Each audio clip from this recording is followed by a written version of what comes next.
It's that time of the year when everyone is thinking about new resolutions, new aspirations, and what we want to do with the coming year. But one of the things that I think people often get wrong is to just willy nilly create big plans without looking back, without properly reflecting, without properly looking back at where we have been, what our goals might have been, and how our progress was at achieving them previously. It's very hard to know whether the goals that we're going to set this time are actually going to get us where we want to go. There's a real risk of getting lost in the artistic energy that often comes with a new cycle, a new solar cycle, or just at any point in time when you want to hit the reset button on your artistic progress. It's very easy to just get swept up in that energy and not really have it go anywhere productive. Now, what might be a little bit of a hot take is that I'm not a huge fan of New Year's resolutions or artistic challenges or anything really that leverages external things to help us improve, because I think we need to be able to hit reset on our artistic progress, to reset our goals at any point in time. It's important to understand and have a good process and framework for doing this, because frequently we do need to reassess. So what I'm going to do in this video is share with you the process that I use for doing the first part of a good goal setting exercise, which is where we look at where we have been, how things have been going, and we use this insight to help us do what we'll be doing going forward, which is actually setting those big artistic goals. Welcome to the Visual Scholar Podcast. My name's Mcburnie. I have been a professional working artist for over 20 years, and on this show, we're all about demystifying the world of art, creativity, and productivity so that you can get better faster and enjoy your artistic journey. Okay, so as I said, this is about a review. It's not a matter of thinking about where we want to go. It's really looking at where maybe we did want to go. So you may have been someone who has done these types of exercises before. I have a variety of different videos on the Drawing Codex channel and the Visual Scholar podcast, where I really talk about how to set goals and define priorities and progress and how you track your progress over time. But you may not have done that. So I want to sort of approach this from a couple of different angles. One is maybe where you've done this before, and really what you're doing is just collating things, looking at what you have done in the past, and trying to get a picture of where to go. You may not have done this before, in which case what we need to do is build a lot of our artistic goals. And if you're not familiar with the way that I like to do this, normally the biggest challenge you face when it comes to goals and productivity from an artist point of view is most people who write productivity literature are not artists. And we often have this sort of view of productivity literature that is anti-art. The idea is often for artists that we want to embrace the chaos, the subjectivity of art. The idea of writing goals and defining outcomes, I think, can be it can feel like it's not being an artist, essentially, or at least that's how I have felt at times. And I've talked to a lot of students who feel that way, that this is kind of not really what you want to be doing. And I think that's fair enough. But what I'm really trying to do here is try and provide frameworks and simple ways of viewing it where we approach this as an artist and we incorporate a lot of the flexibility and the inherent changes that you need to apply as you try and pursue an artistic goal. So this is not just a matter of set a goal, achieve the goal. You can't hustle your way or grind your way, I think, to artistic achievement, because you need to have a good emotional feeling towards the work. So it's a matter of adjusting, tweaking, moving, and being able to be flexible in the way we do achieve these goals. And most importantly, we need to set our goals visually. You can't write down the things that you want to do. We're often heading towards a visual goal. Good visual goals aren't things that are explainable. By definition, good art completes itself in the viewer's mind. And it says something that you couldn't just say. Otherwise, you could just say it with words, with writing. art is something that sort of rises above that. And even when we're talking about entertainment design, drawing comics, video games, we still need to have that approach where the things that we're trying to do need to rise above a simple description. So often when we're setting visual goals, we are thinking about very subtle things. And the way that you would look at a series of images and I would look at a series of images is potentially different. There's subjectivity, there's subtlety there. It's important to appreciate that. But this is a big part of what visual literacy is about.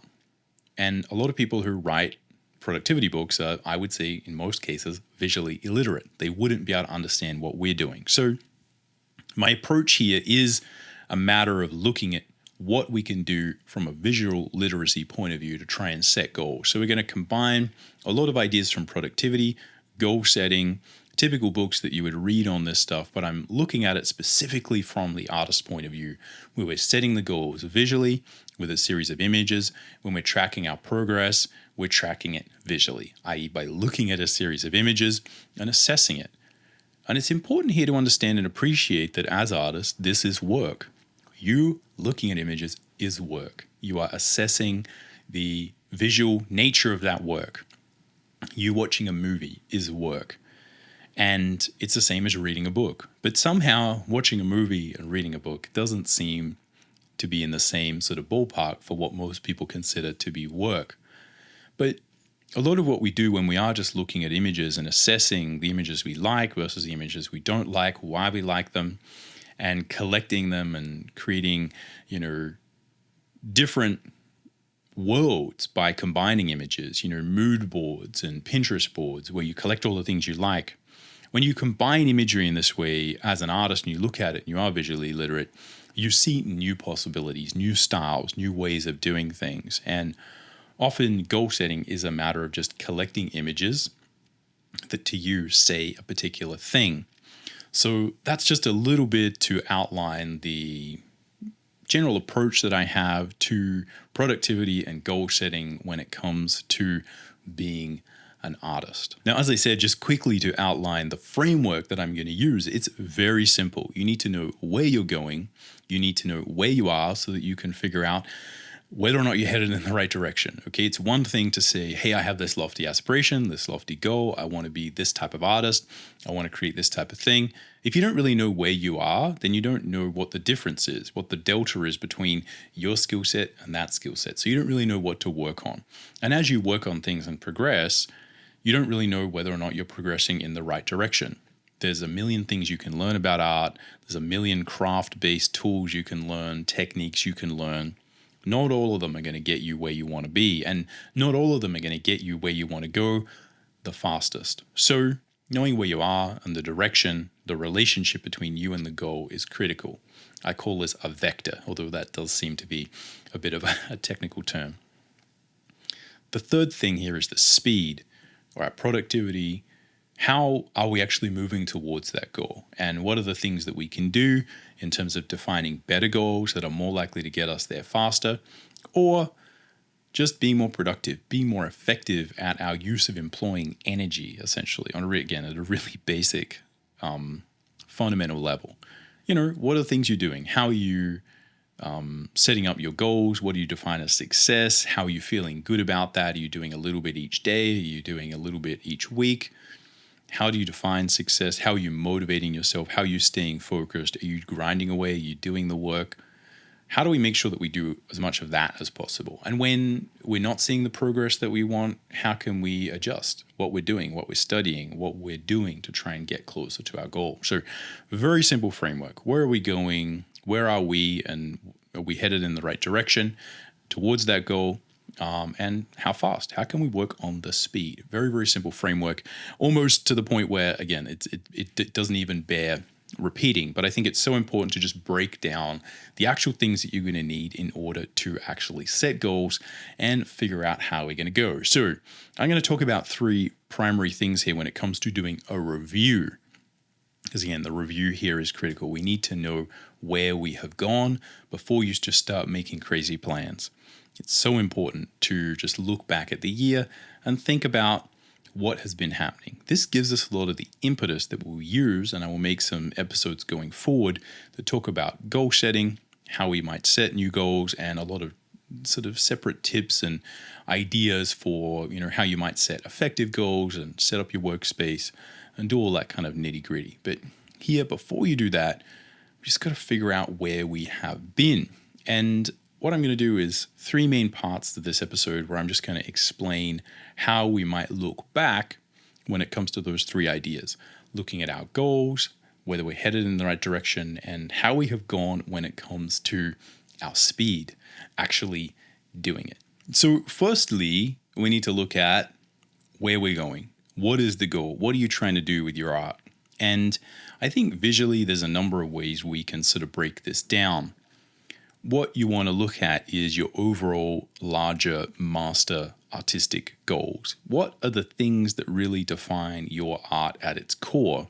The reason that it's important to find this type of influence map, a Pinterest board, a folder full of images, whatever it is, I do recommend creating an influence map using one of the popular methods that is out there. Some of the memes, there was a meme by a guy called Fox Orion that was on DeviantArt. I think now it's been moved from DeviantArt. I'll see if I can get the link to that and put it down below. But if you just search for influence map artist, you probably find a variety of these templates that you can use in Photoshop now or any other image editing program. They often come as a PSD file, and it's just a matter of collecting images and putting it there. Now, that may be easy for you. It may be hard. If it's hard to use an image editing app and sort of put all the images there, this might be a really good chance to learn how to do that. But if not, just create a Pinterest board or an album on your phone where you take screenshots of things you like, or photos of things you like, or it could just be a folder on Dropbox, a folder on your computer, whatever it is. It's a collection of images. It's not hard. You use whatever method works for you. I do find that Pinterest is one of these things that kind of just persists. I've got Pinterest boards that I've made for this type of thing, and years later, I still go there and they're there and I can go look at them. It's not the best for collecting really high-res quality art though. So again, the process of you doing this, I would say to, the proper highest degree where you actually use a template, create an influence map in that way is worthwhile because it requires more thought. The more thought you put in, I think the better this is. One of the key aspects to an influence map template is you have a limited number of space and you're forced to kind of figure out what are your major artistic influences, what are your goals. And I think filling that space and thinking about which image should be bigger, which is smaller, helps you to just think about what is important to you from an artistic standpoint. There's a lot of value in that. If you are just saving images on Pinterest, I would try and, save a bunch, but then really try and cut it down to a limited number of things because brevity and clarity here when it comes to your ultimate artistic goals is important. And this is something I've done ages ago, and I think it's a really good experience and thing to do. You will learn a lot about your artistic personality and things that you like. Now, the reason that I think it's good to define a master version of this is that I really believe that our primary artistic influences and inspirations don't change that much over time. The example I normally give is that I would be creating designs or drawing things or be really drawn to a particular type of idea. And it would be the case that I would look back and find that the reason for that was because I watched some cartoon when I was a kid. I had some toy when I was a kid and it had this visual aesthetic, this look. And I've been surprised the number of times where I keep doing a thing and I think it's original or I think it's like me and I look back and it's like very similar to something that would have been a major design for a character or some toy that I was playing with, whatever it may be. And I think these core influences stick with us for a long time. So knowing them and having a good grounding for where you do want to go is good because you can always come back to it, can always keep you on track. The second type of influence map that I think is useful to have is something that is more specific. You want to get good at anatomy, you want to get good at doing a sketchbook, you want to get good at using the color blue. Let's make an influence map, a collection of images, a Pinterest board for really great images that use the color blue.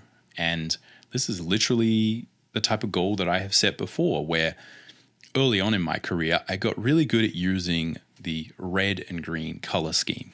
And I would always, if I got lost, just tend to kind of make things red and green. And it got to the point where I really set a goal for myself to explore other color schemes. And this was challenging. So something that would be useful and the kind of thing that I kind of would do is to make a folder of images that were kind of really blue and look at and take them into Photoshop, eyedrop around and figure out like, how are they doing that? How are they actually making it that blue? And what other colors do you combine with blue? How do you handle the background, the foreground, the temperature?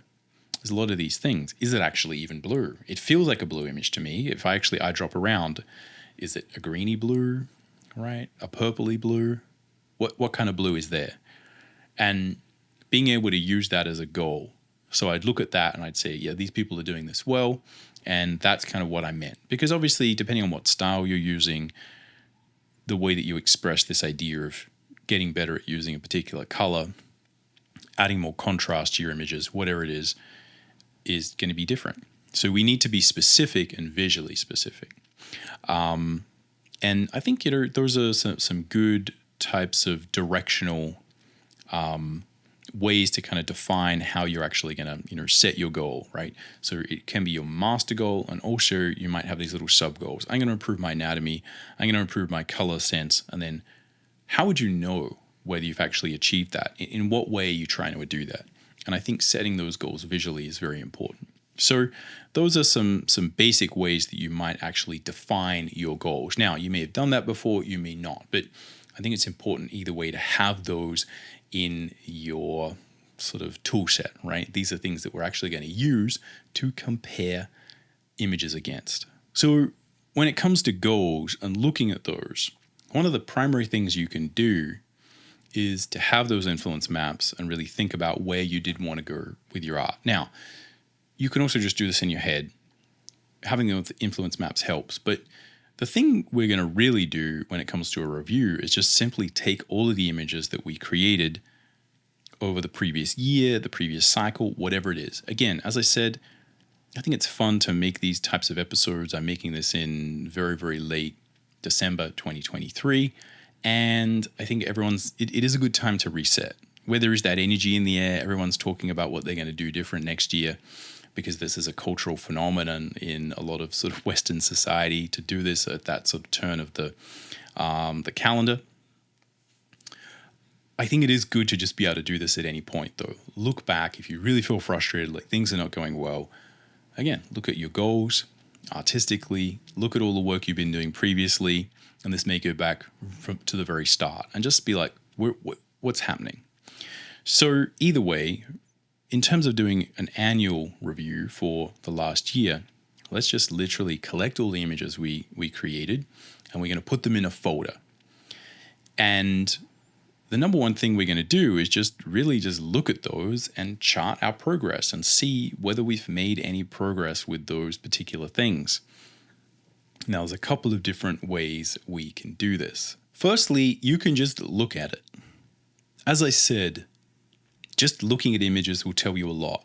You will start comparing, thinking about, remembering the things that you did and the work that you created. It's easy to lose sight of little things that we did throughout the year, to also not appreciate the progress we've made. Or this may be a good time for a wake-up call to realize like, oh no, I haven't actually created that much work. If you look at your actual output, there's not much there. Now, how you collect these images could be any way you want. I am often saving out images to send when I finish a professional job, or I make something that I'm going to post on the internet. So I actually have a pretty good collection of all of these images. You may be wanting to take a bunch of photos or scan some sketchbook pages, but be sure, especially in the beginning, to include your bad sketchbook pages as well, because a lot of what we're trying to look at is progress, and you want to look at the progress not just of your best pieces, but of your worst pieces. Often, one of the things that really improves with your art is your ability to make sure that when you make mistakes and it all goes badly, that it doesn't go that badly. So when I was looking at my progress really early on, it was often not that the better images went that much better. Sometimes they would be good, sometimes they would be bad. But what I kind of noticed over time is, in my sketchbooks, for instance, that when a drawing didn't go well or I wasn't happy with it, let's say, it was still okay as I progressed. But earlier on, when something wasn't going well and I wasn't happy with it, it was just kind of a mess of nothing. It was just like a nothing drawing. So this is often the difference that you're looking for, is a difference in the worst piece to the best piece over the year. Look at, again, the things you were doing right at the beginning when you were learning a particular skill or trying to take on a particular challenge, and really compare these. This will give you a good indication of what your progress actually has been. So compare the work in the beginning of the year to the end of the year and just see, are things getting better? Now, normally in the beginning, what you'll find is that everything's kind of getting better. We're improving on all fronts, at least to some degree. You may need to actually do this review to actually notice this. I've had this experience many times with students, and what we would recommend is that people record all of the work they do. And we got to a point teaching in a university environment where we really had to force people to do this. And this became a part of the actual assessment process, is to look at your worst piece versus your best piece and have that be part of your presentation at the end of the year.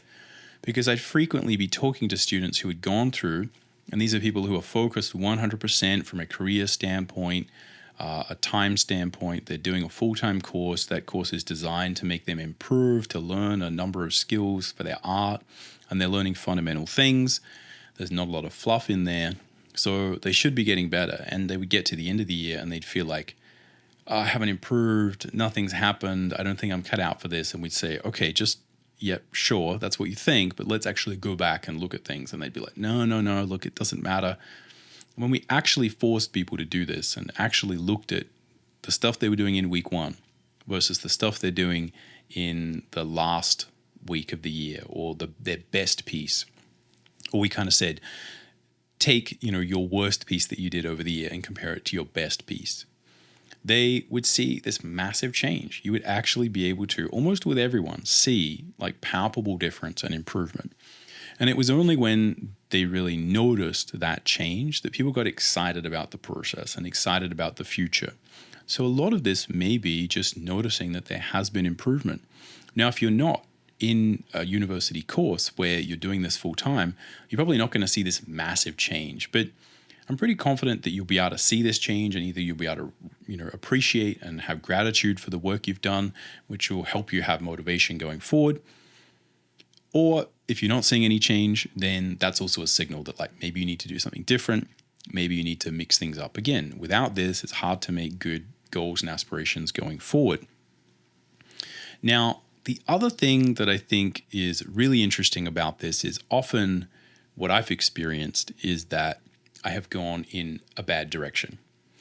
I have many times tried to go in a new artistic direction because I don't know, it's often happened. It's hard to explain often why this happens, but frequently I would be I'd look at some other artist, and this is something also we'll speak about the idea of continually doing things that work as opposed to just changing stuff for no reason.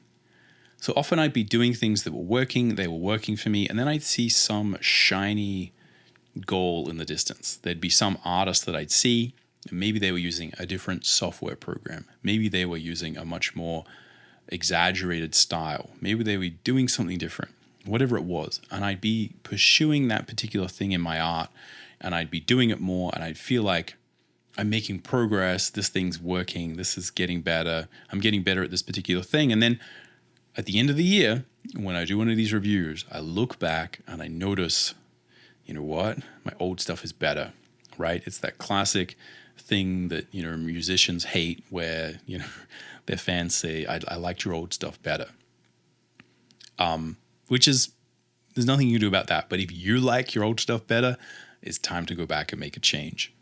And I think this is something that's quite easy to do visually because we are often looking at, very, very subtle things. And I've not only noticed this just year to year, but I frequently really advanced in my career and my skill set. And it's only through looking back at past art that I've done that I really notice, you know what, there was there was a thing back there 5 years ago where I got into a really good thing.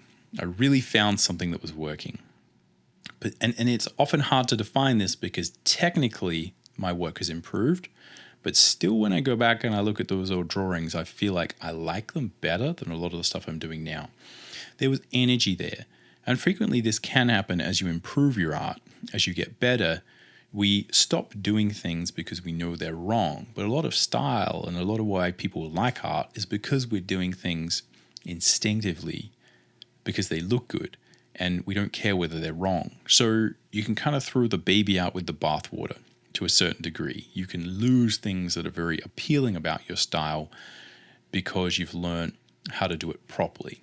And this can often be a major detriment to people's overall art, right? They get better, but the work that they're creating doesn't get better, if that makes sense. So there's all these different aspects to looking at your artistic goals, which are going to help you guide yourself towards some choice here. It's very easy, again, if you don't have those goals, to just flop around a whole bunch and go in these different directions and constantly veer left and right. It is important to say, well, which one is right? Is it the new direction I've got? Is it this old direction? How do I combine those? What do I do? And that can be something that you can codify as a goal going forward. But again, for this episode, we're just looking back. And these are the things we want to look at. Have we gotten better? Have we progressed? Have we maybe missed something? Have we gotten better technically, but from an appeal standpoint, have we lost something? Did we forget to do something that was working? This is often what's happening.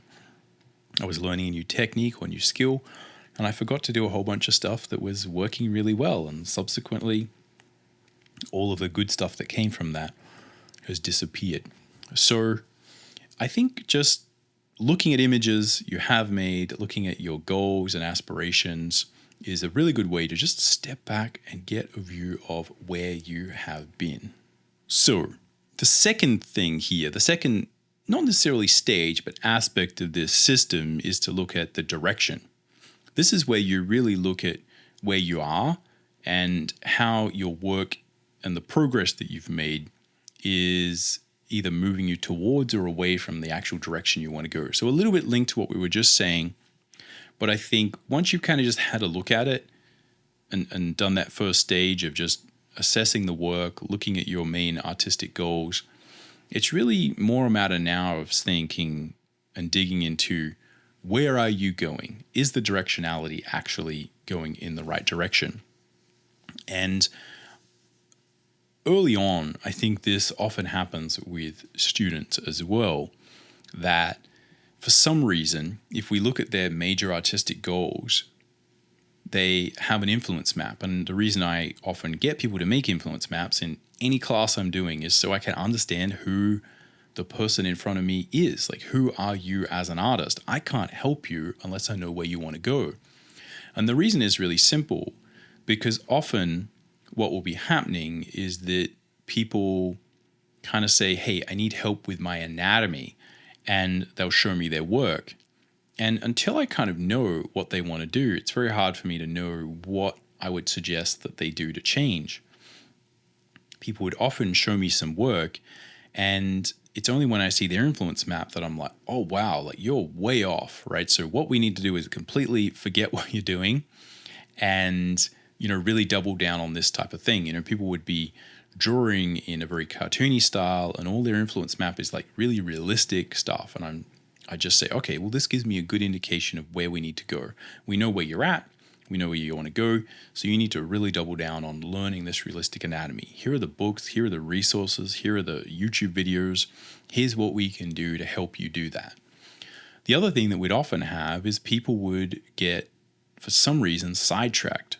And this frequently would happen is I'd look at someone's influence map and I'd see a lot of, it's frequently, as a metaphor, it's a lot of sort of anime, like manga style stuff. People often grow up being really in love with video games, animation, cartoony stuff, stylized stuff. And then for whatever reason, it's either a high school teacher or a parent, someone in their life says, that work is useless, there's no jobs, there's no opportunities there, this is not real art, whatever it is. They just really make it clear that this is not good and you should not be doing it. And so they start drawing realistically. Or we might just have the fact that, in my case, I was often teaching in a university environment at an entertainment design school where people are doing a lot of VFX concept art style work, which often is realistic. And it just happened that a lot of the teachers came from that style. And people just kind of got into the course and thought like, oh, I have to do that because that's what we're doing here. And no, didn't matter how much we kind of said it's important to explore your own style and that kind of thing. People just had this assumption that came from nowhere, or maybe just came from that general pressure, the peer pressure around them, just looking at things that the teachers were giving approval for because that's the kind of stuff they liked. And often when people are into kind of realistic, more VFX stuff and they see some sort of anime fan art style work, people don't really know what to do with that. They don't know how to critique it as well. It's hard to know where people want to go with it. What do you want to do with that work? And there would be a lot of people whose influence map was very colorful, bright, cartoony, stylistic, and they'd been told to do life drawing. Hey, you should do life drawing. This will teach you anatomy. And so they'd be doing all this life drawing. They'd be learning the techniques that often go with life drawing, using charcoal on newsprint. And these skills obviously have nothing to do with drawing manga or anything like that, because you're drawing completely different scale, different tools, different techniques. You're not actually looking at something, you're making it up from your imagination, whatever it is. And, they just kind of started drawing more realistically. And it's only when you look at the influence map and you look at where they are that you can say, why are you doing it this way? Why don't you just focus on drawing more cartoony stuff? And they'll say, I don't know, just because I thought, I shouldn't. And you can point out the obvious that, there's plenty of, mobile games that have very stylized anime style looks. There's a lot of really cartoony games out there to just have little blobby characters that don't have all this sort of accurate anatomy. You can do that, right? And they're like, really? It's like, yeah, you could do that. And they're like, I never thought of that before. So from my experience, let me know in the comments down below or send me an email, tim@thedrawingcodex.com. what your sort of experience of this is. But from my experience, there's a lot of these things where people don't really realize that the things they're doing are in no way, shape, or form heading them towards being able to create the type of art that they're actually aspiring to create. So having this direction early on is really good. And this can be just as simple as knowing, like, early on, it's much more a matter of looking into the distance and you're seeing this mountain that you're headed towards. And you really just have to make sure you're headed towards that mountain. You're not headed in the opposite direction. You're not headed towards some complete other mountain. You're navigating at a very broad level. It doesn't matter whether you go left or right for a few miles. You're kind of going roughly this way. In the beginning, that's really what we're trying to define. As you progress, it may be more a matter of, as I said, trying to get better at using the color blue, right? It may be a matter of figuring out how to exaggerate your anatomy better. We have smaller goals, and what we're trying to look at is like, how good am I doing that now? Having an influence map or a series of images for, like, imagine you are trying to really push your ability to exaggerate anatomy, get these sort of crazy shapes, dynamism with that. You will be pushing yourself in your sketchbook. You're trying to really sort of get better at that. You're learning anatomy, you're learning the structure. It may only be after you've done a bunch of this work that you go back and you realize, you know what, I was really trying to push that. And you look at the work you were doing, and then you look at your influence map for that, you reassess and you realize, I need to go way further. I need to push this way, way further. I need to be way more exaggerated. I really need to double down and sort of forget, delaminate myself from the bounds of realistic anatomy. And maybe that can be something you sort of move forward with. So looking at where you are and where you want to go, the directionality, you headed in the right direction. It can be this massive metaphor of just looking at a mountain in the distance, or it can be much more nuanced where you're looking specifically at a very small goal and you're noticing that, like, you need to go way, way more in a particular direction in order to get that extra color, extra contrast, whatever it is. Now, the reason that it's good to review is that it's surprising the degree to which we can forget what we were doing, because often we go off on little tangents, we go off on little side quests as artists. We find something that was working Maybe you forget that you were doing the color blue, you get good at using purple, and then you just kind of get sucked down the rabbit hole of using purple. Or you find that through the process of learning to exaggerate your anatomy got better anyway. And you kind of like what you were doing, but you forget that, again, in order to really achieve your artistic goals, you need to work on pushing it, right? To creating that exaggeration. I've done this many times where I kind of get into this habit of doing a particular thing, and then I realize that a lot of my influences, a lot of my real goals are maybe more exaggerated, more shape-based, more stylistic. It's just important to appreciate this relationship between where you're at and where you want to go. The thing here to appreciate is that I think there is a natural tension between having these goals and being an artist and just exploring.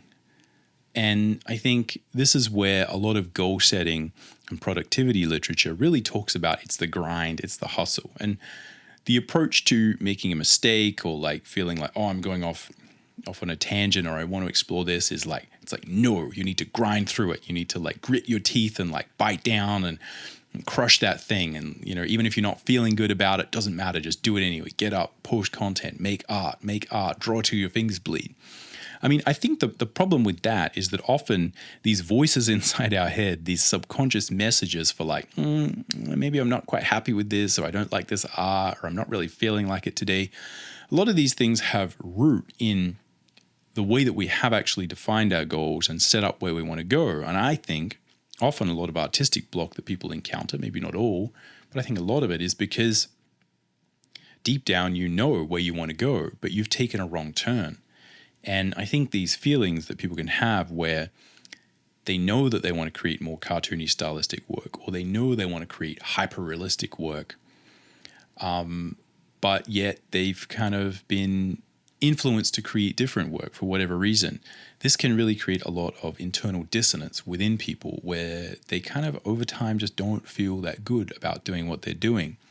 And it's very easy for us to lose our way and get dissuaded by these sort of differences between where we really want to go and where we are and where we're headed.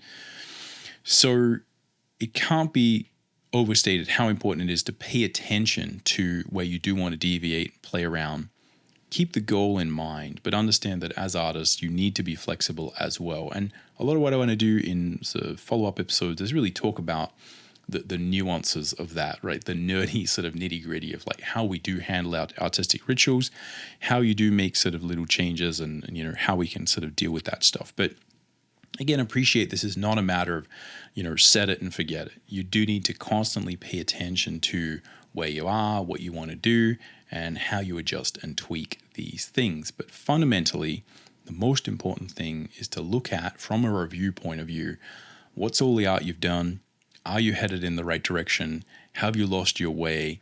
And I think just thinking about this is a really good way to make sure you're going to go into making goals later on in a good way. All right, lastly, let's discuss the idea of speed. And this is where, from a review standpoint, we need to just really be honest with ourselves about the speed that we're progressing. Is it going to be enough to get where we want?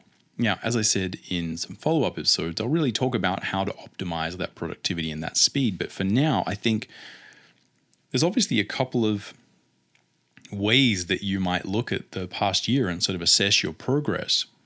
Is it a matter of just realizing that you haven't got enough done? Frequently, for me, I've been in situations where I had a big goal to create my own graphic novel or project, and I was really excited about pursuing it, and I did a lot of work, and I talked to a lot of people about it. I did a lot of making notes and doing things, but when I actually look back, I realized that I didn't really do it. It didn't really happen. There was a lot of stuff around it, but I wasn't really pushing it forward, and I wasn't really being serious about it. And looking back, I just kind of realized, hey, if I keep doing this, it's not going to happen. It's not going to work. I'm not going to get there, right? Like, let's be honest. Let's look at this and be truthful. And this may just be a matter of appreciating that. The other thing that I think often happens, though, when it comes to speed and productivity is that I feel like we often, as artists, and let me know again whether whether this tracks for you, but I feel like we tend to be either like maniacally over-optimistic about what we're going to be able to achieve in the future, and also very pessimistic about the progress we have made. And I've seen this a lot with artists, really feeling like, again, as I was saying in the beginning, haven't made any progress over the year. Let's go back and see what progress we have made, because that progress is important. And also, at the end of this, I'll give you a few bonus sort of takeaway thoughts and ideas. We won't be doing takeaways, but we're doing a few bonus ideas here that really sort of talk to, how I think we can sort of also appreciate our learning, because there's many different aspects to how we have progressed. But if we just look at the art, really step back and be honest with yourself about the progress that you've made. You may be making a lot of progress. Often I think people are surprised at the amount of stuff they've done.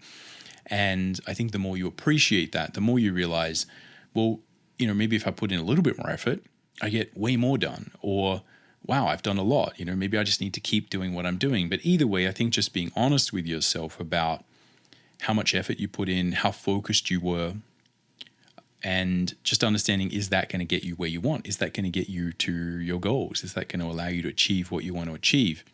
This is one of the most important things to do, because often when it comes to setting goals, we have to really think about whether, like what is causing that inefficiency. And frequently, one of the things that does cause inefficiency is, flip-flopping between different goals.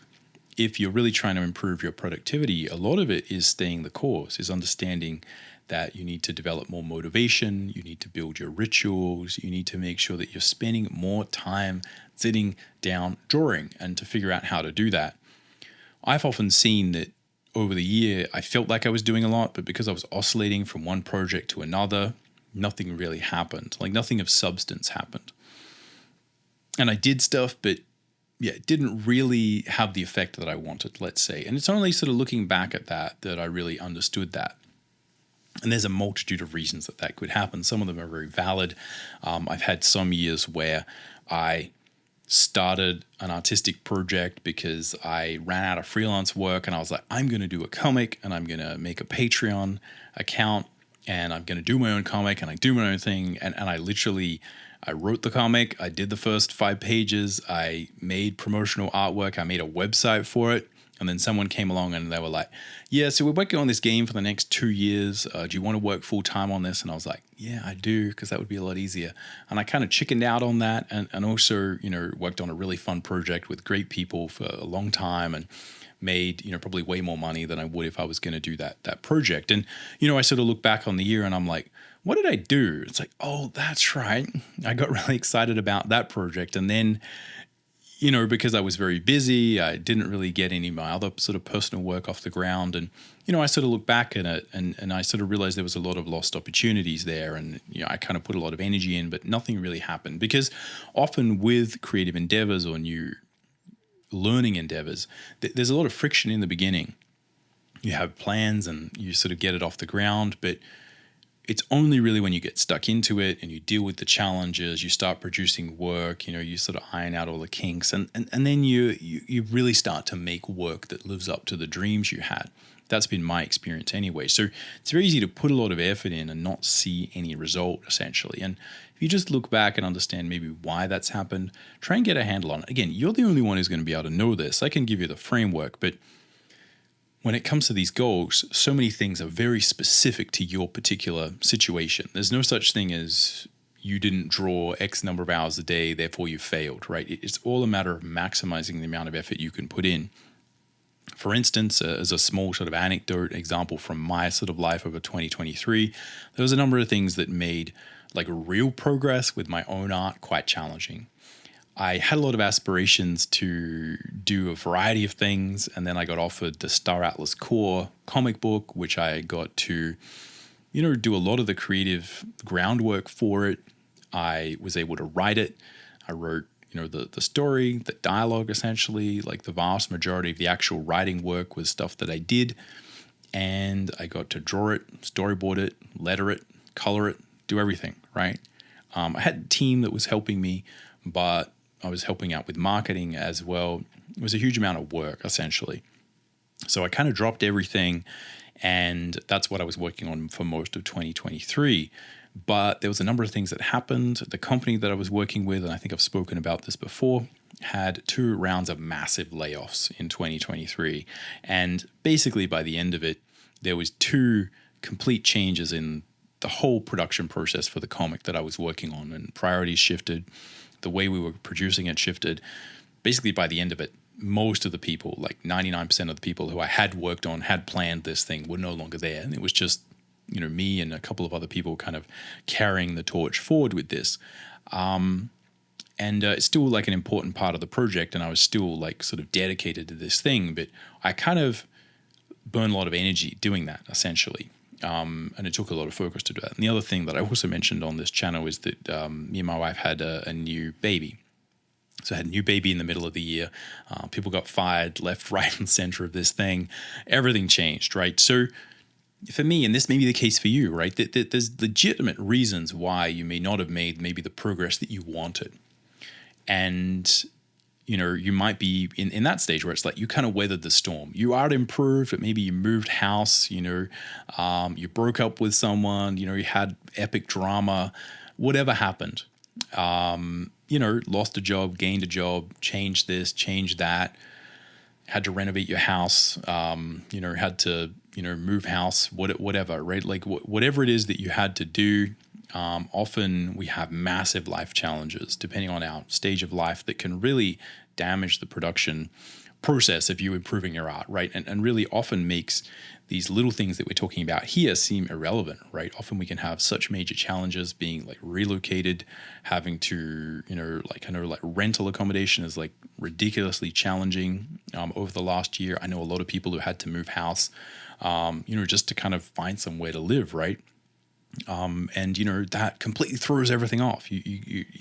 So even if you kind of manage to make minor improvements and progress in productivity over those times, I think it's important to appreciate that and just look at the reality of what happened. So again, for me, and this may be the case for you, I maybe didn't make if I sort of look back at it and I'm like, well, the output maybe wasn't as much as I sort of thought it should be, but I feel like if I look at all the other challenges that kind of happened that had nothing to do with art really, I kind of did all right? It's I don't feel too bad about it. So you always have to take into consideration when it comes to productivity, the whole picture of your life and how those things fit in. You have to be realistic about it, right? It's not some video game where you just draw till fingers bleed till you get better at art, right? And then kind of win. But I would say that, also appreciate that you managed that, right? That you managed to deal with that. You got to the other side of it, or maybe you're still in the middle of it. Again, that you're fighting that fight, trying to still get art done despite things changing or whatever may be going on. And I think, again, setting goals that might match that or being more realistic with your expectations next year can be really useful, right? Certainly for me, as another sort of personal anecdote, like this is the sort of 3rd child that we had. And I remember back to having the first child and the way that threw off everything that I thought was going to happen in the year. All my feelings of being productive, all my feelings of like, oh, I'm going to do this and all that. It's like, just like, boom, no, none of that's going to happen. This other stuff is going to happen. So again, I still managed to like get probably, more work than I thought I was going to get done maybe, but the way that it happened, the way I had to change, the way I had to modify things, what I sort of focused on was very different, right? So you kind of see these coming, every time you move house, you realize this is going to be a huge pain. You don't beat yourself up over it as much. So again, just appreciating that stuff and how it relates to your art is really important, because often I feel like people don't do this. I know a lot of students who aren't making the progress that they maybe should, and then you realize what's happening in their home life and you kind of understand why they're not able to actually put in that much effort. So just appreciating these things and realizing that maybe any progress is good. It is worth mentioning, right? Those ideas and to have adequate expectations of what you're going to be able to achieve. But with that said, this can be a really good time to look back and say, hey, next year it's time to really double our efforts, right? Really make sure this happens, really double down on ritual, productivity, staying out of the gray zone, not trying to watch movies while you're drawing, whatever it is. It can be just a really good way to understand what you need to do going forward. So hopefully that gives you a few things to think about in terms of how the year has gone. You could probably think of some other things to think about. And really just looking at your images, thinking about where you were going, thinking about what your aspirations were is very useful, right? We don't need to overcomplicate this, but this, what I provided is just some things you could sort of add into the mix, let's say. Now, I don't want to do takeaways in this particular episode like I normally do, because I feel like this is fairly analytical and step-by-step anyway, but there are 3 little bonus things that I think we can look at here. So the first bonus point is something I hinted at before, which is that you have to appreciate that often success is about doing the things that worked previously. And I think a really hidden gem you can often find here are things that you were doing well previously that you kind of forgot and you stopped doing. It really can often be, just this simple. And I frequently found doing these reviews that, as I was saying, you kind of find that like, hey, there was some real aspect to my art. I was getting this structural thing happening with my, drawing or whatever. And maybe I was adding that extra step. You were adding the extra construction phase. You were planning your art better. Maybe you did a color script first. Maybe you made a mood board when you're doing some design work. Maybe you did a bunch of thumbnails at some stage. Maybe you did maybe you just took a break at a particular time in your process. There's a million little things here that can really change the way your art works. And often I think what happens is, as I was sort of alluding to, you find things that were working. You are doing things that are working. Your art gets better. This is happening. And then you see another shiny little thing that's going on. And I think often what happens is before we've really integrated that thing fully into our workflow, so it's subconscious, so you're always doing that construction phase, you're always doing a color script, you're always doing your mood board, we often just sort of stop doing it. And the trick is that the afterglow of that particular effect will persist. So frequently, if you are doing your construction phase and you're kind of making your art a little bit more structural, you're sorting out your secondary form, you're getting all of that stuff working, your art gets better, it's more solid, it's all working well. Then you stop doing it because maybe you just start focusing on something else, or you get like, oh, maybe I'm bored of this. Or often what will happen is with that particular thing is that you kind of get so good at structural drawing, you get in the flow of visualizing form and thinking about, where your anatomy is and, building out all the anatomical muscles in the figure before you clothe it. Maybe doing the skeleton beforehand, whatever process you have, like properly, if you're following the Loomis method and you're drawing a head, like properly defining the center line, all of the other things. And you kind of get a bit sloppy because you're thinking, look, that's working okay. Maybe I can just skip a step here. I don't need to do that. And often what happens is because you're so used to doing it, there's an afterglow effect of that dedication to the craft, of just doing simple things that work. And we stop doing those and it still works. And we think, wow, I don't need to do that anymore. But then after a while, maybe if you take a break from drawing or you don't do something, the afterglow of those practices goes away. And then your art just maybe slips a little bit in terms of structure because you're not having that discipline to keep doing those things that work. This often happens for me exactly with this same example where I will be in the flow of things and I'm really drawing all day, every day. I'm drawing comics or something. And I kind of realize, hey, I probably don't need to construct this that much. I can make this up on the fly. I can make that up on the fly. I'll just kind of wing it, right? I'll do a really rough sketch and then I'll just sort of wing the final lines. And, when I'm on deadline and I'm really hard up against it, I do this and it kind of works. Because I'm so in the flow of drawing, I'm really, doing all the right things, and I just kind of wing a whole bunch of stuff, and it kind of looks good. And because I'm on deadline and on pressure, I kind of don't really care that it's maybe not as good as it should be. And then later on, I kind of think maybe I can just keep doing that. But often what happens is that afterglow is gone, right? I'm not necessarily in that flow anymore.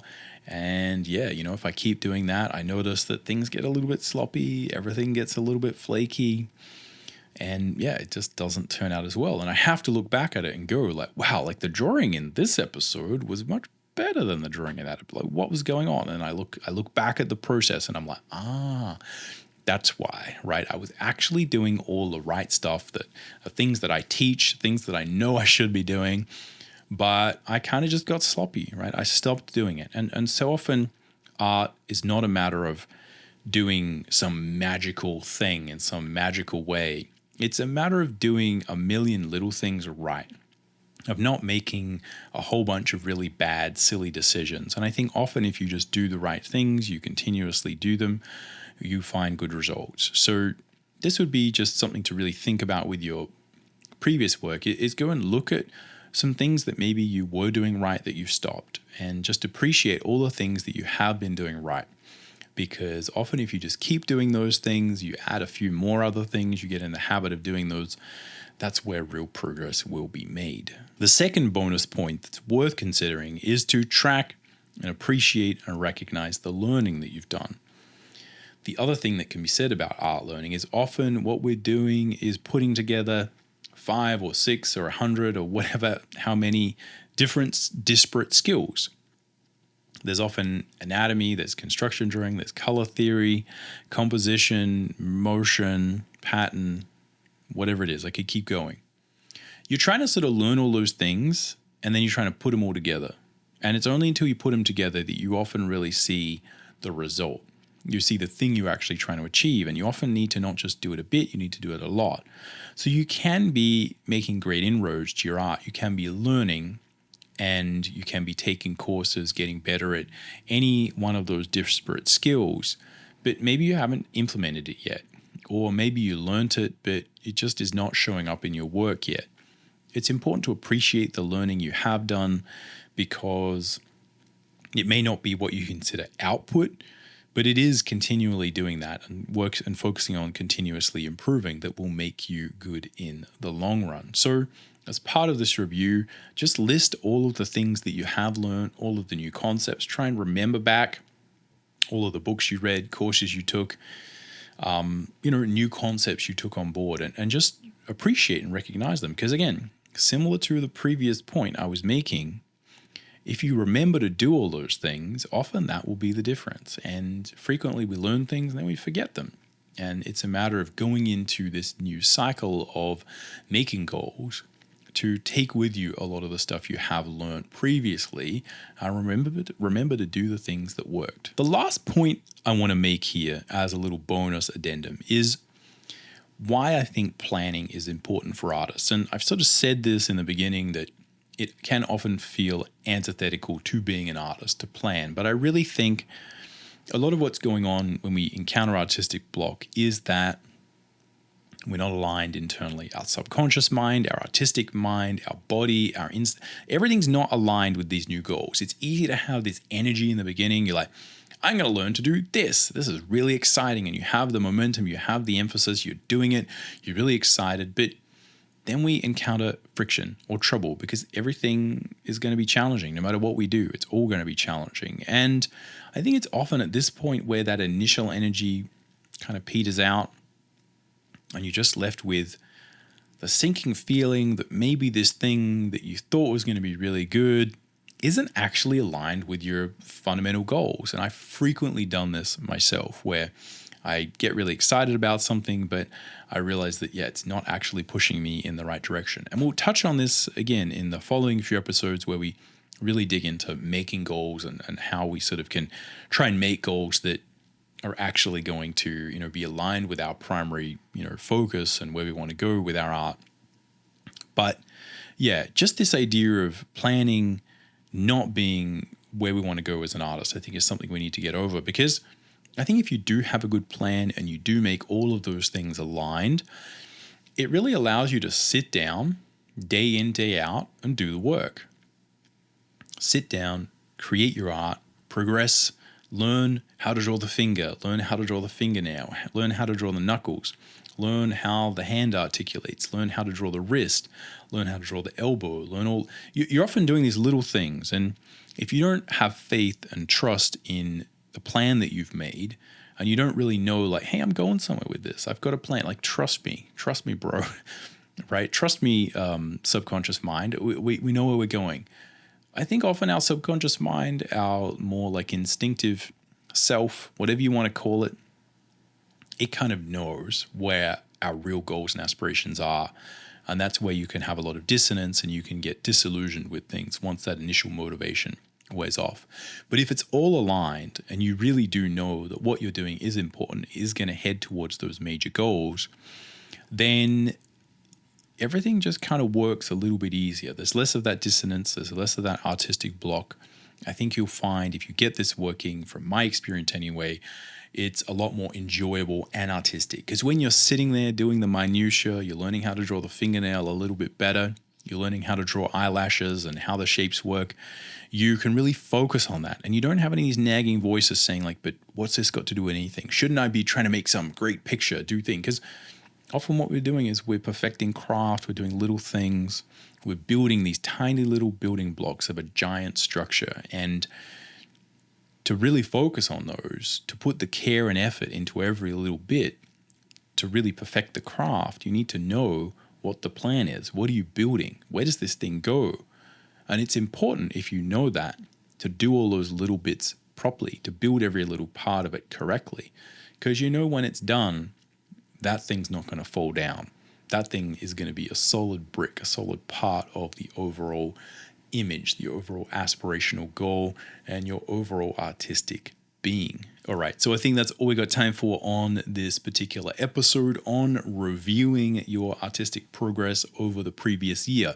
Let me know if this has been helpful. I feel like this is kind of very sort of nerdy minutia of artistic productivity. It's like a very small niche, but I do think this stuff is so important. This is frequently the stuff that I find really trips students up when I've been sort of trying to figure out like, you know, what's happening? Like, why didn't you do any personal development stuff over the holidays? You know, like how people often have these big aspirations. Like the number of times people will say, oh, I can't wait for the holidays. I'm going to do all this personal work and I'm going to do this stuff. They got all these plans, come back the next year and like, what did you do? They're like, I did nothing. And I think it's really often having these things aligned, having structures in place, understanding how to motivate yourself, and at any point really reassess where you want to go with your art and make a plan for it. This is often what makes the difference, right? It'll get you there faster from my experience. And I think if you sort it out, as I just said, it will allow you to be more creative with your everyday practice. So anyway, let me know, how this sort of went for you in the comments down below, whether this was helpful. And we'll start hitting some actual, how to make goals and productivity stuff in the new year. Other than that, catch you around on the next one.